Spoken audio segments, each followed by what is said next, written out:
Hello and welcome to Runkle of the Bailey. My name is Ian Runkle. I'm a Canadian criminal defense and firearms lawyer.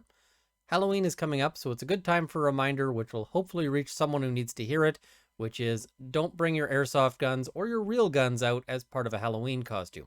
This is especially important this year. The Liberals have been trying to ban airsoft in Canada, and so the last thing that anybody needs is something to give them a news story that they'll then use to, push that ban. This is an airsoft gun, but at a distance, somebody who does not know airsoft, who does not know anything, may certainly confuse it for a real one. The police are going to be busy. They're going to be fielding all sorts of calls, and some of those calls are going to be just absolutely wild. Two guys got into a fight at a party, and now we have to be on the lookout for a bear and Captain Jack Sparrow. You don't want to give them any extra work that they have to do looking out for, is this a real gun or not? Keep in mind as well that from the perspective of a police officer, they kind of have to err on the side of caution. If they see something like this tucked in the side of your belt, they're going to assume that it might be real until they know that it's not.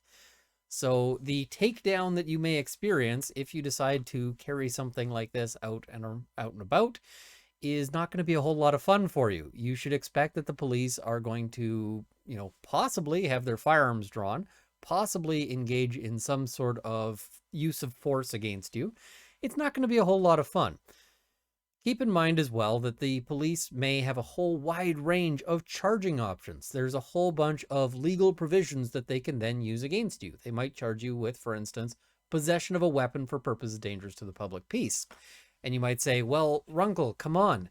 This isn't a weapon. It's an airsoft gun. It's a toy. Unfortunately, this is an 84 sub 3 firearm. You don't need a license to buy it, but it does count as a firearm for many purposes of the criminal code, and it's always going to be considered a weapon, which means that the police certainly do have the option of charging you with possession of a weapon for purposes dangerous to the public peace. Whether or not that sticks is going to be a question that becomes very expensive. So unless you've got several $1,000s of playing around money, don't do it. The other thing they might decide to do is to bring an application for you to have a firearms ban. And they might say that this is because you don't show the judgment and so forth that we expect of firearm owners, that you're doing something stupid with something that counts as a firearm in Canadian criminal law. And if you are subject to a firearm prohibition, that'd include an airsoft gun. So you would be banned from having airsoft guns for a period of time with criminal penalties. Again, not something you want to go through, something that would be very expensive for you to fight. Now you might say, hey, my airsoft gun has an orange tip on it. Well, that's great until you do something like put the thing into a holster or carry it around someplace in the dark, because orange starts looking like black or brown pretty quickly if you're in the dark. And if somebody's only seeing a silhouette or the like, now you've been added to the list of police calls. It's already going to be, Halloween is already a fairly sort of difficult and kind of crazy time for police because there's always somebody behaving badly out there, and there's issues with people in masks and costumes, and how do you track those people down? You don't want to be adding to that task. I mean, you don't want to be the reason why police are coming to deal with you instead of dealing with somebody else who's actually a danger. So don't do it, and the airsoft community will thank you. I am hoping to see a complete absence of this story in the news this Halloween. But, and the sad thing is that it's the airsoft community who ends up taking the brunt of this.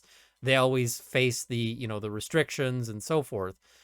But it's almost never somebody who's going to the airsoft games who's, involved. It's always somebody who just thought, hey, you know what, this will be a fun thing to pick up, and, just for a cheap costume. So, yeah, that's about it. Short video, but I think it's really important. Share this, especially share it with somebody who you think might need to hear this, somebody who, maybe isn't making the best decisions. It not only is a bad decision, it could be a very expensive decision. You don't want to pay somebody like me to try to get you out of charges because you've done something dumb.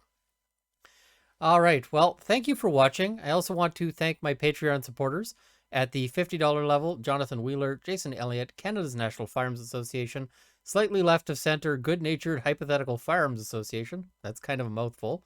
Mike, Kyle Martin, Jean-Guy Toussaint, CCFR, and the Canadian Shooting Sports Association. At the $30 level, Sights and Arms Limited and Marc-Olivier Demour. And at the $20 level, Raymond L. McKinnon, Matt Ward, Mark Whittington, Jane Babe and Luxor, Dale Nesbitt, Cameron Johnson, Bruno R., Andrew Elsich, and Aaron Del Salt. Thank you as well to everyone in the $10 level who will be in the crawl immediately following, and all the rest of you. Thank you for watching. I hope this has armed you with knowledge, and I kind of hate that I feel like I have to make this sort of public service announcement kind of thing, but Airsoft is kind of on a knife edge these days, and I don't want to see it get lost in Canada. There's a lot of good guys out there that I see who are airsofters. Don't ruin it for them. That's about it. See you next time.